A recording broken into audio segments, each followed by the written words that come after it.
Hey there, I'm Nicole Allen, Director of Open Education for SPARC, and I'm excited to share with you today an update on federal and state OER policy.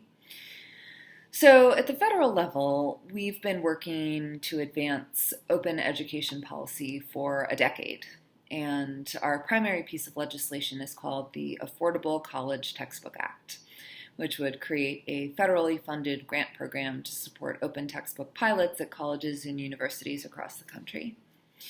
Now, the way things work with Congress these days is that small pieces of legislation generally need to be attached to larger pieces of legislation in order to pass.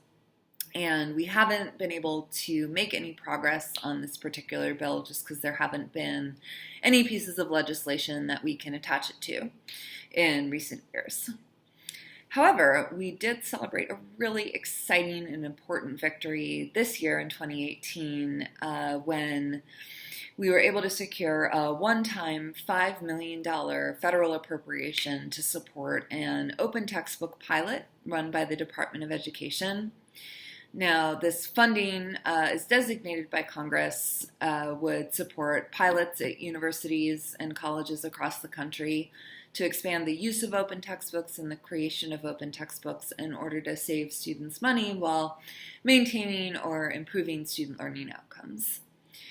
And this program also requires that any grantees release any materials under the equivalent of a Creative Commons attribution license so that the public can freely build and share upon the work that these programs produce.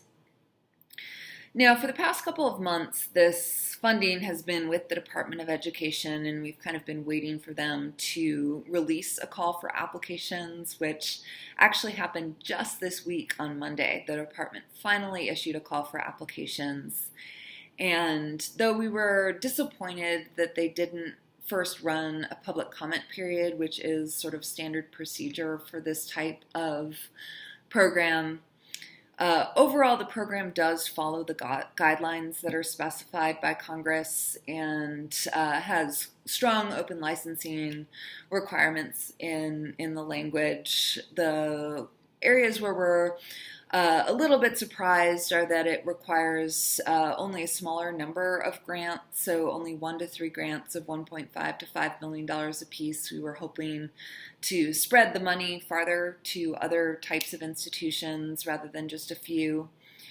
But overall, the program does fall in line with what we hope for. And even regardless of how it turns out in this round, it's important that this funding exists. This is only the first year, and in future years we have the opportunity to renew this funding and include stronger and more specific requirements on the department of how they spend the funds. And the exciting news is that we've already made really important groundwork toward renewing this funding in the fiscal year 2019. We got over a quarter of the Senate to sign on to a support letter for renewing the funding. And we're able to include report language in the Senate's fiscal year 2019 budget proposal. Now, we don't expect any action on that until after the 2018 elections, so in November, but we're in a really strong position to be able to renew the funding with more explicit requirements of how we expect the department to spend it. So as you think about whether you might want to apply for a grant or maybe apply as a peer reviewer, they're accepting peer reviewer applications until August 6th. Remember that this is a first step. And it's an important symbolic victory for the open education movement because it's the first time that Congress has really recognized open textbooks specifically as a solution to the overall college affordability debate. Now, I also want to quickly discuss state-level policy.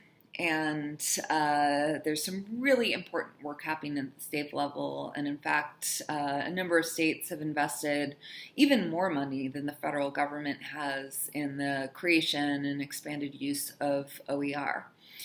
More than 20 states have adopted OER policies or launched major initiatives, and about half of them, about 10, have funded OER in some shape or form.